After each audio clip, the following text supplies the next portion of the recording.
یہ جو حکومتی وزراء ہیں سپریم کورٹ کی ایک پروسیڈنگ کے ایک چھوٹے سے حصے کو مس رپورٹ کرتے ہوئے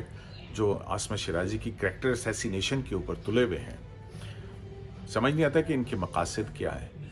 لیکن کورٹ کی پروسیڈنگ کے اندر جب یہ واقعہ ہوا یا اس طرح کی بات ہوئی تو وہ یہ تھی کہ اٹارنی جنرل فار پاکستان جو ہے وہ ایف آئی اے کی طرف سے جو رپورٹ تھی اس میں گوگلی نیوز اور عمران شفقت کے حوالے سے، جو آپ کو یاد ہے کہ عامر میر اور عمران شفقت کو اٹھا لیا گیا تھا اور یہ میں ہی تھا جو درخواست لے کے سپریم کورٹ کے اندر گیا تھا، اور پھر اس درخواست کے ساتھ کیا ہوا وہ تو ایک الگ کہانی ہے۔ لیکن اس دن پروسیڈنگ کے اندر اٹارنی جنرل فار پاکستان نے اس ایف آئی آر کا حوالہ دیا تھا، اور اس پہ جو جج صاحب کے قاضی محمد امین صاحب کے ریمارکس کی بات ہو رہی ہے، اس کو بالکل مختلف انداز میں اور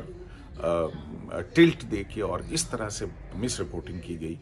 تو یہ جہاں پہ یہ پتہ نہیں کس قسم کا الزام، گھٹیا صحافت کا الزام لگایا جا رہا ہے، تو مجھے تو یہ لگ رہا ہے کہ یہ گھٹیا سیاست زیادہ ہے۔ یوٹیوب پر گوگلی ٹی وی دیکھنے کے لیے youtube.com کی سرچ بار میں گوگلی ٹی وی ٹائپ کریں۔ گوگلی ٹی وی کے پیج پر سرخ رنگ کے سبسکرپشن والے بٹن پر کلک کرنا نہ بھولیے۔ یوٹیوب پر اپلوڈ ہونے والی ویڈیو سے باخبر رہنے کے لیے بیل آئیکن پر کلک کیجیے۔ آپ کو ہر نئی آنے والی ویڈیو کے بارے میں نوٹیفیکیشن موصول ہو جائے گا۔